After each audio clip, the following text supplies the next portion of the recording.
Chapter 2 Acids, Bases and Salts.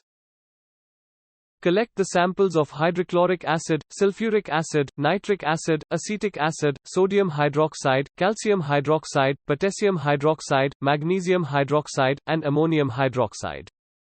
Put a drop of each of the above solutions on a watch glass and test with a drop of the phenolphthalein indicator. What change in color did you observe? These indicators tell us whether a substance is acidic or basic by change in color. How do acids and bases react with metals? The apparatus is set. Take about 5 ml of dilute sulfuric acid in a test tube and add a few pieces of zinc granules to it. What do you observe on the surface of zinc granules? Pass the gas being evolved through the soap solution. Why are bubbles formed in the soap solution? Take a burning candle near a gas-filled bubble. What do you observe? Repeat this activity with some more acids like HCl, HNO3 and CH3COOH. Are the observations in all the cases the same or different? Note that the metal in the above reactions displaces hydrogen from the acids.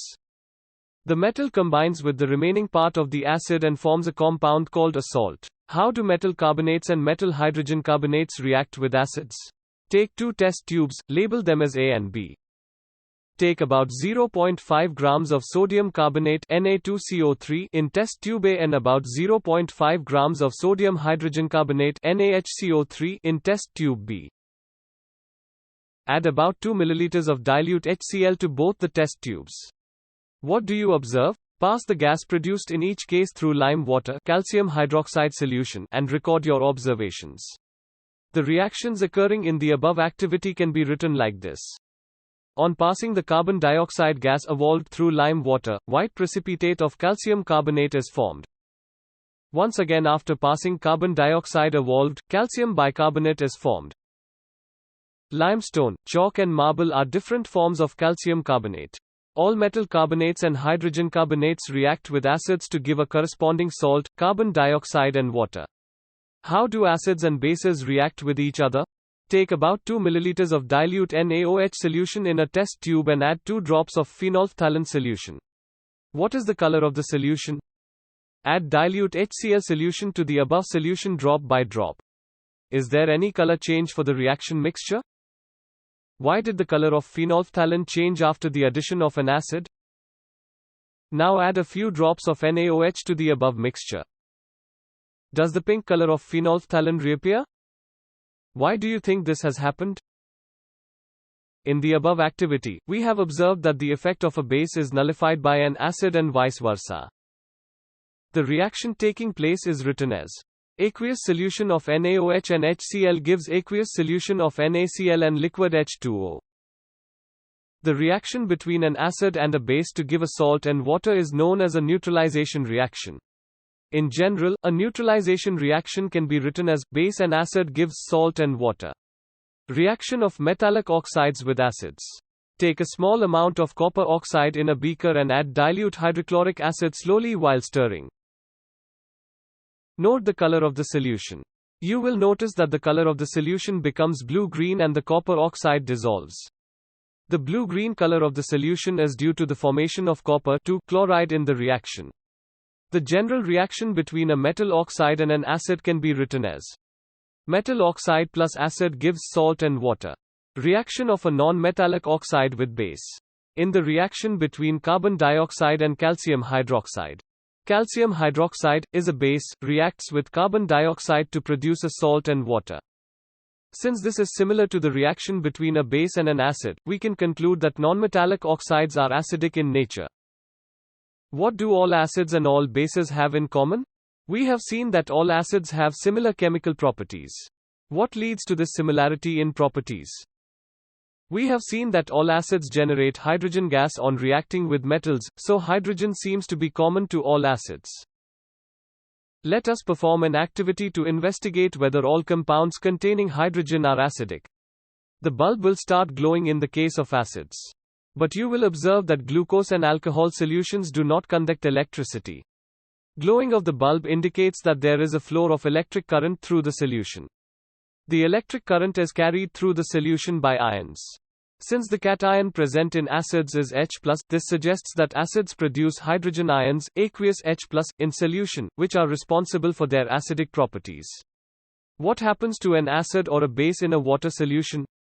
Do acids produce ions only in aqueous solution? Take about 1 gram solid NaCl in a clean and dry test tube and set up the apparatus. Add some concentrated sulfuric acid to the test tube. What do you observe? Is there a gas coming out of the delivery tube? Test the gas evolved successively with dry and wet blue litmus paper. In which case does the litmus paper change color? On the basis of the above activity, what do you infer about the acidic character of first? Dry HCl gas, second HCl solution? This experiment suggests that hydrogen ions in HCl are produced in the presence of water. The separation of H+ ion from HCl molecules cannot occur in the absence of water. HCl plus H2O gives H3O plus and Cl-.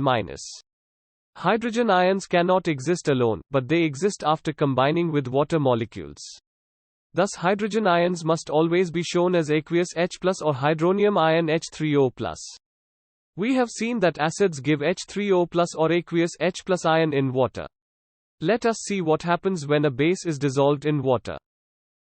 Bases generate hydroxide OH- ions in water.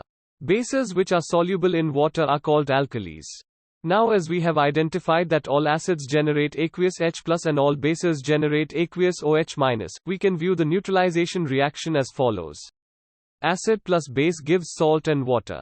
Let us see what is involved when water is mixed with an acid or a base. Take 10 ml water in a beaker. Add a few drops of concentrated H2SO4 to it and swirl the beaker slowly.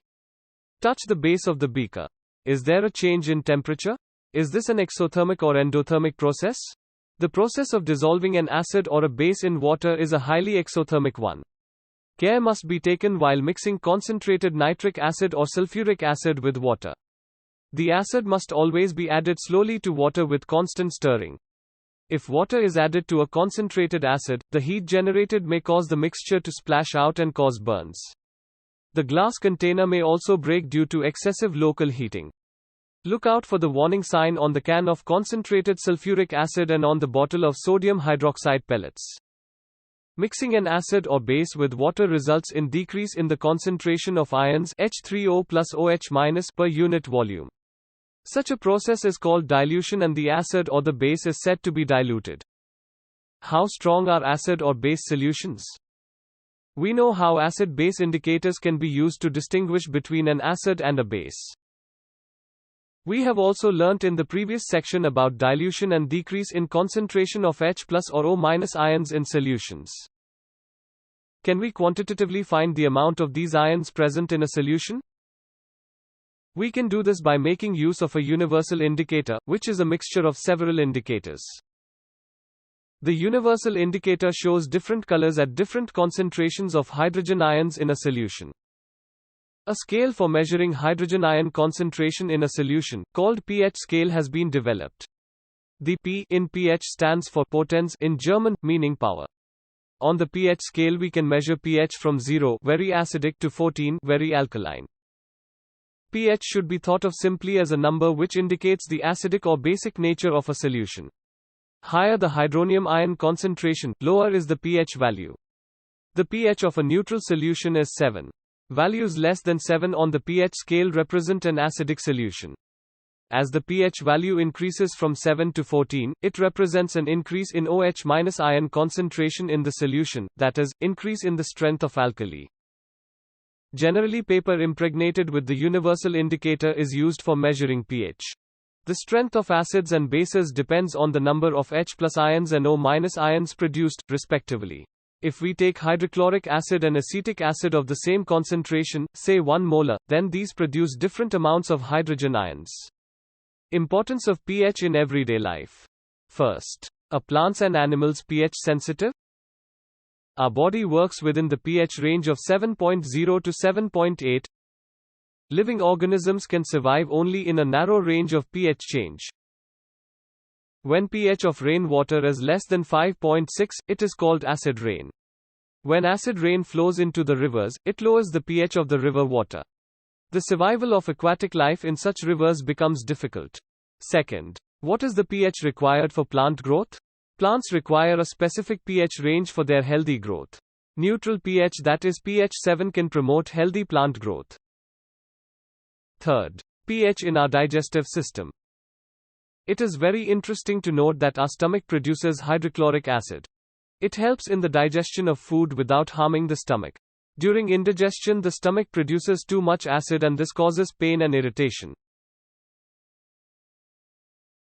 To get rid of this pain, people use bases called antacids.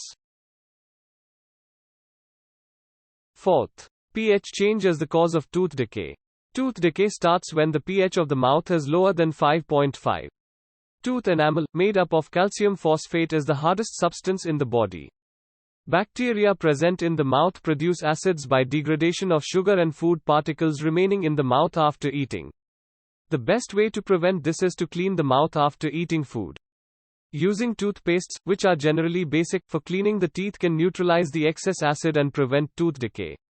Fifth, self-defense by animals and plants through chemical warfare. Have you ever been stung by a honeybee?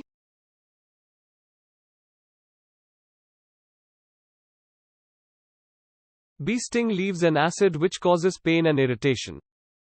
Use of a mild base like baking soda on the stung area gives relief.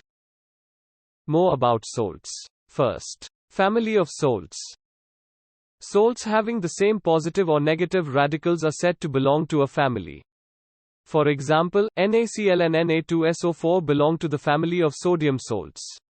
Similarly, NaCl and KCl belong to the family of chloride salts. Second, pH of salts. Salts of a strong acid and a strong base are neutral with pH value of 7. On the other hand, salts of a strong acid and weak base are acidic with pH value less than 7, and those of a strong base and weak acid are basic in nature, with pH value more than 7. Third, chemicals from common salt. The salt is formed by the combination of hydrochloric acid and sodium hydroxide. Solution is called sodium chloride. This is the salt that you use in food. These large crystals are often brown due to impurities. This is called rock salt. You must have heard about Mahatma Gandhi's Dandi March. Common salt. A raw material for chemicals. The common salt thus obtained is an important raw material for various materials of daily use, such as sodium hydroxide, baking soda, washing soda, bleaching powder, and many more.